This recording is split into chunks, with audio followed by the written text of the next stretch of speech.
Joe Biden's remarks were made behind closed doors last night and serve as a dire warning. The Russia-Ukraine war could quickly trigger a much wider conflict. A few weeks ago, the Ukrainian war came to a head in Bakhmut and Kherson, with winter approaching. The course of the fighting was said to be decided in the coming weeks in the towns of Bakhmut in the east of the country and Kherson in the south, where the adversaries prepare for a no-compromise fight before winter weakens them further. For this reason, we discuss the big change on the Ukraine war map, a New Year battle plan in Bakhmut. But first, please like and subscribe to this channel, and then sit back and relax. The war in Ukraine has moved into its 9th month, and there were no signs that the current escalation of the conflict was going to slow down.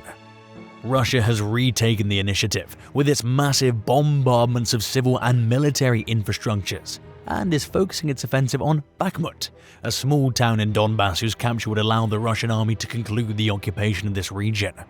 And also on the southern town of Kherson, the tip from the Kremlin to the heart of Ukraine.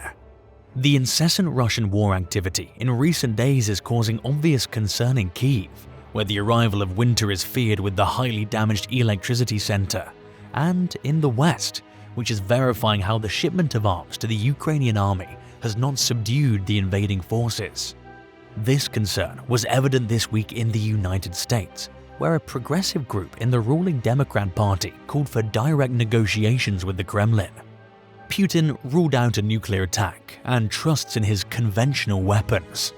In a context of kamikaze missiles and drones hitting the main Ukrainian cities and their power plants, President Vladimir Putin, encouraged by the latest Russian advances, in a speech at the Club of Valdai Analysis, said that Moscow does not need nuclear weapons to subdue Ukraine, since it's not convenient, neither politically nor militarily. The Russian president thus ignored his threats to use nuclear weapons in Ukraine, pointing out that such weapons would only be used with a defensive intent. These words followed, however, the celebration of important Russian maneuvers, in which missiles capable of carrying nuclear warheads were launched, and would show that same military muscle that the new command of the campaign in Ukraine is printing on the invasion. Things didn't turn out as the Ukrainian success of last September suggested. On the war front, the Allied triumphant songs of last September have already subsided, when the Ukrainian counteroffensive in Kharkiv, Izium and Liman made it possible to recover important swathes of the territory taken by the Russians. The northeastern front line, on the threshold of the occupied Donbass region, has not suffered the great changes that Kyiv, Washington and Brussels predicted at the time. The biggest attacks are now not coming from the Ukrainian side, but from the Russians, focused on the town of Bakhmut, defended by Ukrainian troops. The situation on the front line was not undergoing significant changes. Extremely fierce fighting took place in the Donetsk region near Bakhmut and Avdiivka. The Ukrainian president described as insanity the almost suicidal tactics used by the Russian command to try to seize Bakhmut, where day after day, for months, they kept sending people to their deaths in an area where the highest levels of Ukrainian artillery attacked. Fighting over Bakhmut was led by the group Wagner of mercenaries in the service of the Kremlin.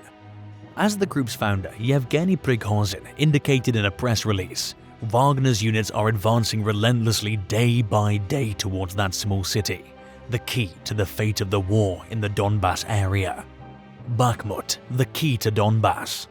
If Bakhmut falls into Russian hands, the road to Kramatorsk and Sloviansk will be clear, along the highway that connects these towns. Sloviansk was the first town occupied in 2014 in Donbass by pro-Russian separatists seeking their secession from Ukraine. But more important is Kramatorsk, because in this city is the Ukrainian command of the territory of Donbass that has not yet been occupied by Russians. The seizure of these three cities, Sloviansk, Kramatorsk and Bakhmut, left practically the entirety of Donbass in the hands of the Kremlin, and Moscow could claim that it has fulfilled the objectives of the invasion and perhaps agreed to sit at the negotiating table. Amidst all these, there came a new plan that the Ukrainians have for the war using Bakhmut. A fierce battle for Bakhmut needed to dominate the Donbass region. This month, January, it was reported that this is the toughest operation ever seen before. The enemy launched its strongest assault on Bakhmut. This was where the Ukrainian commander confessed that they have never seen troops like this before. Commander Skala began monitoring the Ukrainian operation to defend the town of Bakhmut in the eastern Donbass region from an underground chamber in a nondescript street.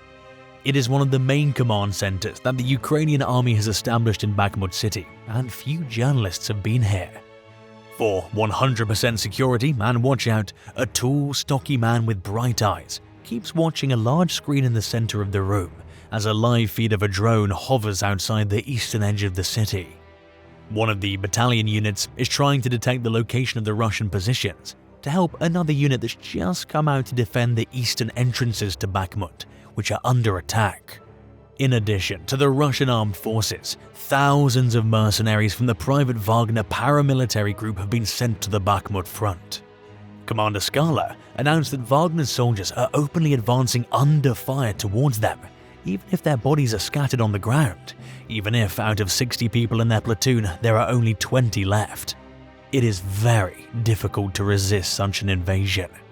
The commander further said that they were not prepared for that before, and now they're learning.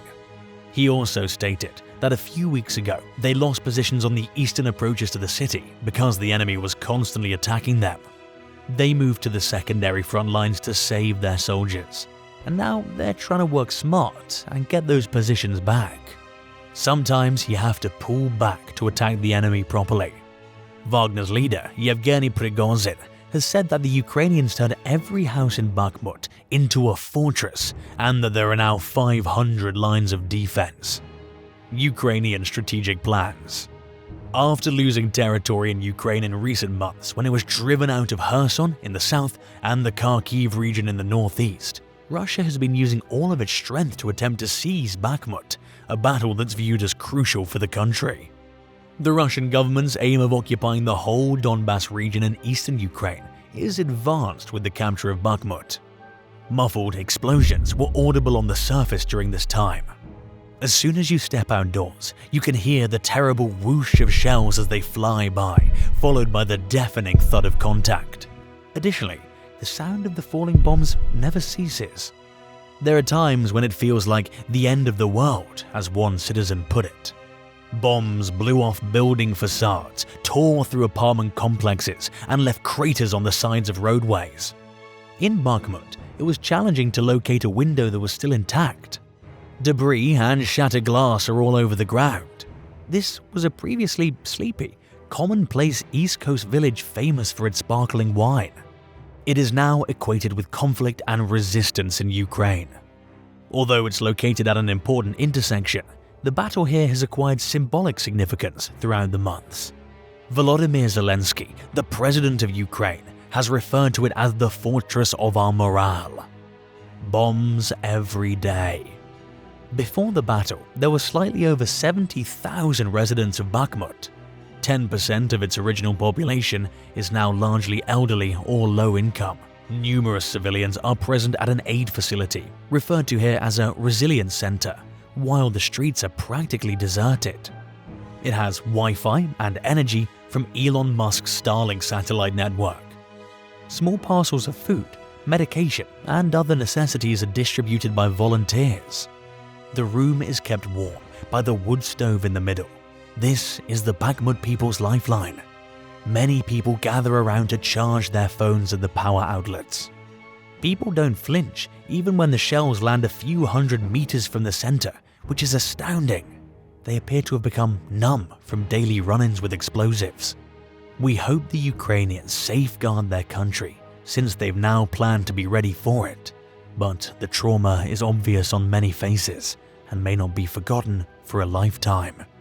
If you enjoyed this video, don't forget to hit like, the subscription button, and the notification bell. To get notified when new videos are uploaded from this channel, please share your thoughts about big change on the Ukraine war map, Ukrainian New Year battle plans in Bakhmut in the comment section below. Thank you.